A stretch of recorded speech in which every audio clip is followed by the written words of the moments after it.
That was a little creepy, but you know what? I'm keeping it. We are here today because the other day I finished reading Cress by Marissa Meyer, and we're going to talk about it. Cress is the third book in the Lunar Chronicle series. If you live under a rock, I've never heard of these before. This, like I said, is the third book, so there's literally no way I can talk about it without spoiling books 1 and 2. So if you have not read Cinder and Scarlet, you need to go. Like, you can come back later, but right now you need to go. Okay, now that that's out of the way. In this installment, Team Cinder is headed to space to rescue Cress from the space station in which she is imprisoned because they promised to do that last book. Shit hits the fan pretty much immediately. It gets real and everyone gets separated. I honestly did not expect for the separation to go down so early in this book or in the way that it went down in this book. One, I did not expect for everyone to get separated so severely.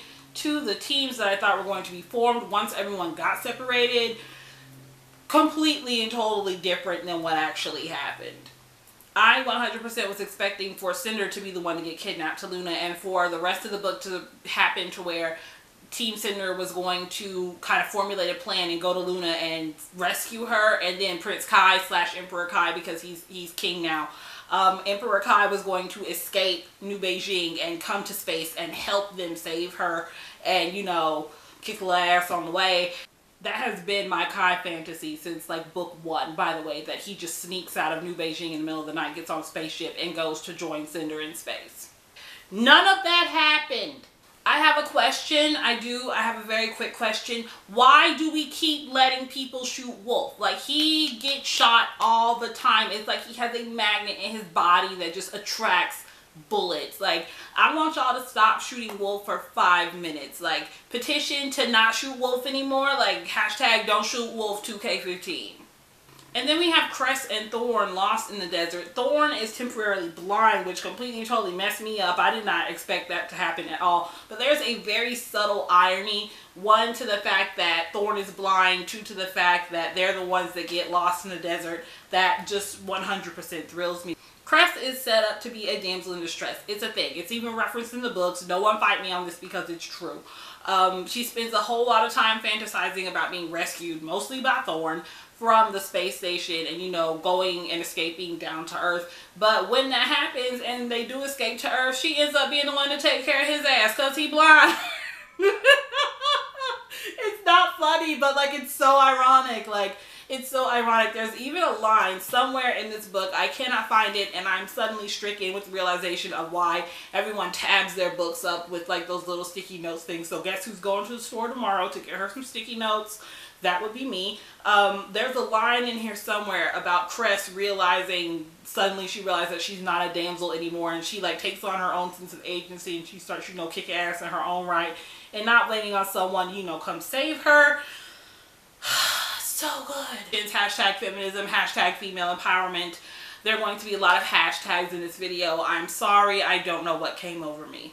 The other thing about them being lost in the desert that made me really happy is the fact that they're lost in the desert in Africa and not like Death Valley, USA, or Siberia. Or basically, she's in Africa and not Europe or North America for her first trip to Earth. And that made me really happy because, you know, usually Europe / North America is the default. Yeah, diversity. It is also very ironic that her first trip to Earth is in Africa in the desert when she spent all this time dreaming about trees and pleasanter landscapes. Like, sorry about that, Cress. Sorry about that.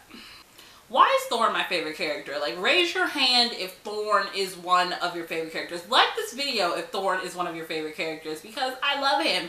And I don't even know why I love him so much. I think it's just like the fact that he oozes charisma off the page and he's just really funny. I love him. I do. And while we're at it, hashtag stop putting Scarlet in cages 2K15. Like, I know she's tired of that. I know she is. I'm not complaining about the fact that she tends to end up, you know, imprisoned. But I'm sure that she, as a character, is tired of it. Also in Cress, we get this new dude whose name is like Jason or Hassan or something like that. I don't really know how to say his name, so I just make things up every time. We've seen him before in the other books, but he gets a much larger part. Yeah, he gets a much larger part, meaning that he actually speaks in Cress. I kind of love him, but I don't know what to do with him. Like, I really like the fact that he just is unbothered and very aloof and just casually disrespectful, like 24/7. Like, I think he and I could probably be friends, but I don't know what to do with him. I do really like the first line that we get from him, though, when Cress has successfully subdued Sybil Mira on the space shuttle, and she runs into like the little pod thing, and he's sitting there like piloting the pod, and he looks at her and he just goes, "I don't suppose you killed her, did you?" And Cress is like, "What?" Because she has, like, you know, realized her full potential as of this point in the story. I also really liked about him when he first met Cinder, and he and Cinder are talking, and he's like, "I'm only loyal to my princess." And Cinder's like, "Oh great, he knows who I am and he's loyal to me and not Levant." No, he's not talking about you. Not everything's about you today, Cinder.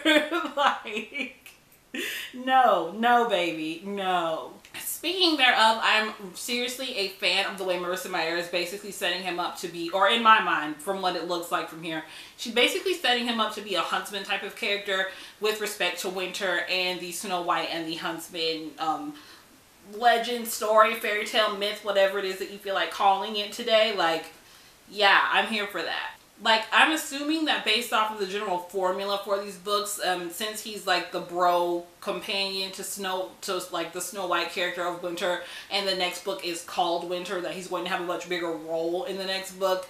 He may have had a bigger role in Ferris from what I understand, but I have not read Ferris yet. No one spoil me. No one spoil me. Ooh. But yes, I'm really excited to see what direction she's going to go in with him. Also, I like the insane princess angle for Winter, like A+ for that. I've never actually seen this, I don't know, this direction being taken with Snow White before, so I'm very excited about this. I'm 100% here for it. I'm also 100% here for the fact that Winter is black, does not use her glamour, and she's so beautiful that Scarlet can't even tell that she's using her glamour. Like, we don't often get freakishly pretty black girls in our YA literature or in any literature that's not written by black people. So I'm 100% here for it. All the snaps. Yes, snaps all around. Y'all like that duck face, didn't you? There was, though, from what I understand, some hullabaloo about the fact that Winter is a black girl and her black ass hand appeared on the cover of Winter. Some ignorant ass book bloggers, from what I understand, were saying things like, "Oh, it's a white hand, it's just being distorted with the colors from the light from the apple." We're gonna talk about y'all later. Not today, but we're gonna talk about you.